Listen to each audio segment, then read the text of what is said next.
Thank you thank you Murali. பா சூர்யா போலப்பா. பா போயிட்டேன்டா.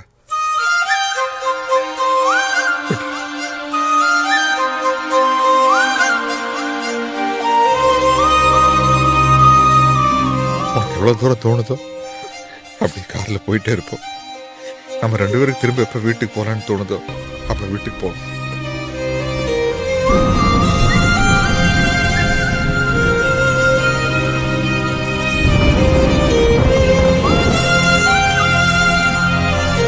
நீங்க சொன்ன பேர்ல யாரும் யூஎஸ் போல சார். Okay okay. அப்பாவுக்கு பயப்படுற பயந்த உங்களுக்கு என் பொண்ணுக்கு மாப்பிள்ளையே வரக்கூடாது. சூர்யாங்க. யார் நீ? சூர்யா கூப்பிடுங்க. சூர்யா சூர்யா சூர்யா சூர்யாண்ணா வந்துருவானா? அவன் எப்பயே கிளம்பி போயிட்டான். நம்ம 2 பேரும் மேட் ஃபார் ஈச் அதர் தானா? உலகத்துல யாருமே பிறக்கும்போது மேட் ஃபார் ஈச் அதரா பிறக்க மாட்டாங்க சூர்யா. வாழ்ந்து காட்டுறதுல தான்.